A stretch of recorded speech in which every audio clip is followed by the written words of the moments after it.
Hey, what's up? Welcome back dito sa ating childhood Sumbo, Stevie. Alright, sa tayo nagbabalik muli mga kababayan at ngayon ay pag-uusapan natin, no? Ito nga po nga naging pahayag ng ating General Torre, mga kababayan, no? Dahil marami nga po ang umuusbong na usapin na ito nga po nga si General Torre, mga kababayan, matapos nga po nga sibakin, no, o tanggalin sa bilang Chief of Police, mga kababayan. No, marami pong haka-haka, mga kababayan, no, na siya po ay uupo bilang direktor ng NBI di umano. Okay, so yan ang ating alamin at pag-uusapan, pero syempre bago ang lahat, please don't forget to subscribe, like, share at comment dyan sa comment section.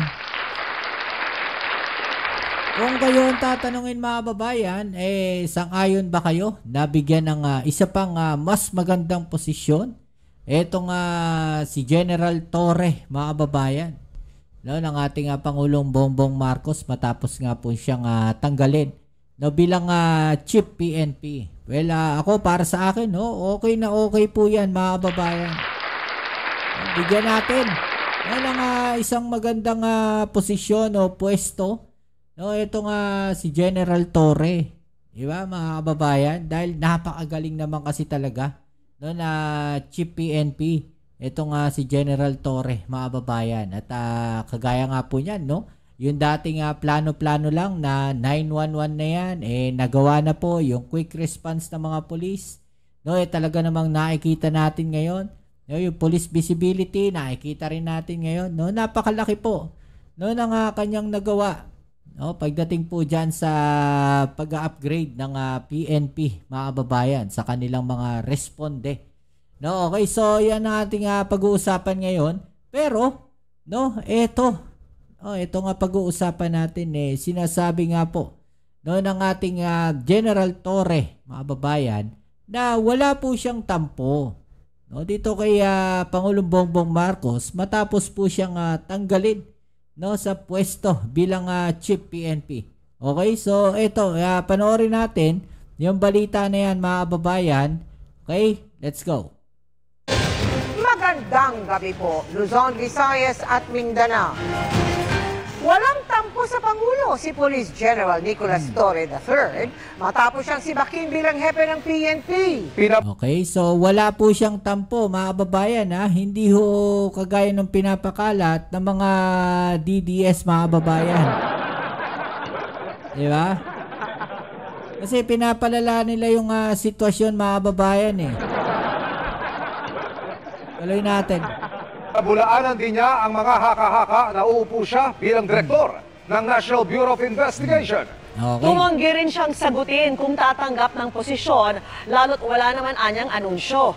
Ang plano niya sa ngayon, sa live na pagtutok ni Chino Gaston. Chino.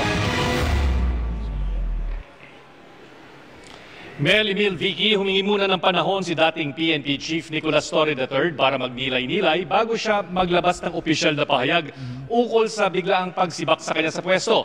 Pero mabilis niyang sabi, wala siyang tampo sa Pangulong Marcos. No, alam nyo, ito yung gusto ko kay General Torre, mga kababayan. No, wala siyang rest back, no.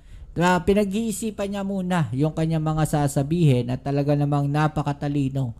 'Di ba? Magaling No, hindi siya nagpapadala sa udyok, no, o sa bugso ng damdamin, no. Kagaya nito nangyari na to, na sinibak siya sa posisyon, tinanggal siya sa pwesto, nirelieve siya bilang Chief PNP, mga kababayan.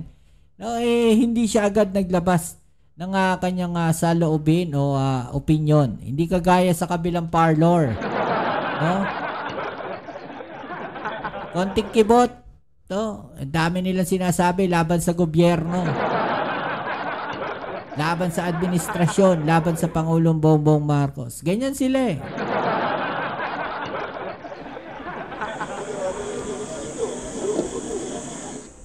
Matapos ang biglaang pagsibak sa kanya kahapon sa Kamara, unang nagpakita sa media si dating PNP Chief Police General Nicolas Torre.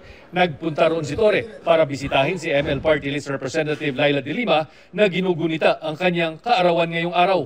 Sa tanong na kung kamusta ako, naghahanap buhay.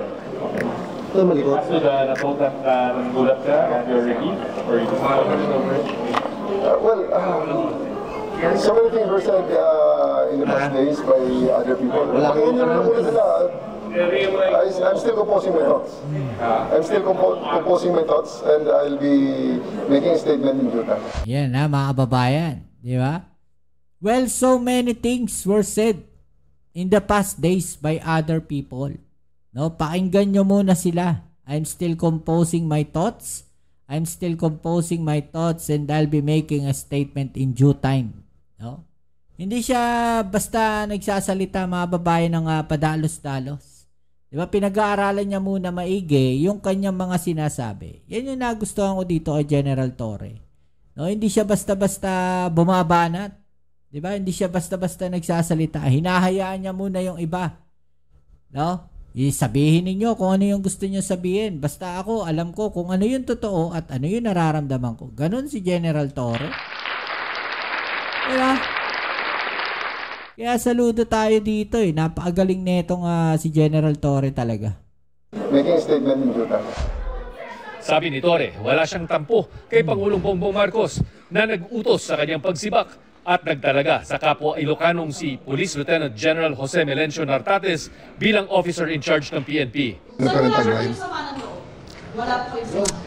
Look at me straight in the eye. Do I look like somebody who is bitter? Do you think it wasn't fair, sir? Kung ano po yung nangyari? Wala nga akong sama ng loob. And I'm a good soldier. Kung may order, I just follow it. Tinanong din si Torre kung Wala siya sama ng loob eh. No? Sa kabila nung nangyari na yan, nirelieve siya mga babayan. No? Tandaan natin, no? Ilang buwan pa lang nakakaupo bilang Chief PNP. Ito nga si General Torre. No, kung sa iba siguro sasama talaga loob dahil imaginein mo parang pinatikim ka lang no ng ganung posisyon. No, at the same time mga babayan napakalaki po ng role na ginawa nitong si General Torre no sa pagkakahuli no dito ay Pastor Kibuloy at dito kay dating Pangulong Duterte. Kaya nga galit na galit diyan yung mga DDS, di ba? At yung sinasabi nila na naging dahilan kaya siya naging Chief PNP. Okay, so ngayon, no, na tinanggal siya, walang sama ng loob, mga babayan. No? Tignan natin sa mga susunod na araw, di ba? At baka merong mas magandang posisyon na ibibigay dito kay General Torre. kung kinausap siya ng Pangulo matapos ang kanyang pagkasibak. Kung meron man. Executive privilege, pwede. Binura din ni Torre. Executive privilege, mga kababayan. Meron kayang sikretong pinag-usapan ng ating Pangulong Bongbong Marcos at si General Torre, mga kababayan, di ba? Ako. Mawiwindang dito talaga etong mga DDS na to, mga kababayan, at kakabahan talaga sila dito. No? Privilege, mga kababayan, ibig sabihin parang secret muna, secret. Kung nagkausap sila ng ating Pangulo, 'di ba, sikreto munang malupit 'yan, o sikretong matindi, mga babae. Ang mga haka-haka na siya ang uupo bilang bagong NBI Director dahil hindi raw siya kwalipikado. Ayaw niya rin sagutin ang mga espekulasyon kung tatanggapin niya ang ibang pwesto sa gobyerno kapag siya'y inalok ng Pangulo. Let's just wait for the official announcement, kung meron man. Pero sir, tatanggapin niyo kung meron. Let's just wait. Masyado namang nauna ang karwahe dyan. Pag tatanggapin o hindi, wala pang ang announcement. Nag-file na raw ng vacation leave si Torre para pag-isipan ang mga pangyayari sa kanyang... Ibig sabihin, mga babayan, ayaw niyang pangunahan, no, yung ating Pangulong Bongbong Marcos. 'Di ba? Yung tanong kasi sa kanya is kung may in-offer sa kanyang posisyon, no, kung tatanggapin niya ba o hindi. Ayaw niyang pangunahan 'yon. No, baga, antayin muna natin na may offer. 'Di ba? Yung announcement. No, kung merong i-offer na posisyon sa kanya, bago siya sasagot kung tatanggapin niya o hindi. 'Di ba?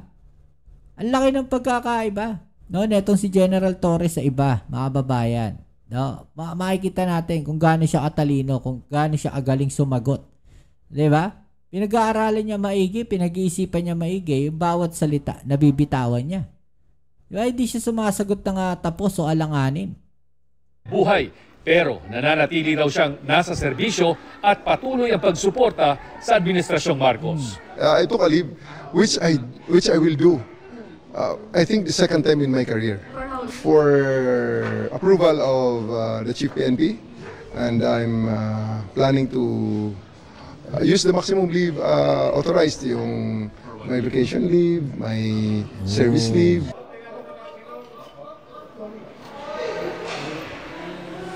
Vicky, nagpasalamat din si Torres sa lahat ng mga patuloy na sumusuporta sa kanya at nangakong tutulong sa bagong liderato ng PNP kung ito'y hihingin sa kanya. Vicky. Maraming salamat. Okay, so yan mga kababayan, no? Nakita natin kung gaano kagaling talaga etong si General Torre. 'Di ba? Napakagaling, napakatalino, no? Napakagaling sumagot sa mga katanungan. 'Di ba mga kababayan, hindi kagaya sa kabilang parlor. Ito pinag-iisipan yung mga isasagot niya, yung mga sasabihin niya, pinag-iisipang maigi. 'Di ba? Hindi siya basta banat ng banat, hindi siya basta-basta sagot ng sagot. 'Di ba? Pinag-iisipan niya paano niya i-approach yung mga sagot, no? Pinag-iisipan niya yung mga tanong na binabato sa kanya bago niya sagutin. 'Di ba? So, yan, ano masasabi niyo diyan mga kababayan, no? General Torre, sang-ayon ba kayo o gusto niyo ba, no, na magkaroon ng panibagong posisyon, no, itong si General Torre, no, dito po sa ating administrasyon ng ating Pangulong Bongbong Marcos? I-comment na lang po sa ibaba niyo mga opinion at ating pag-usapan. Alright? So yan muli, maraming salamat sa lahat ng mga patuloy na kasuporta dito sa ating channel. Kita-its po tayo sa ating next video upload. Ito muli ang inyong Kuya Mobs sa Mobs TV. Peace. I'm out.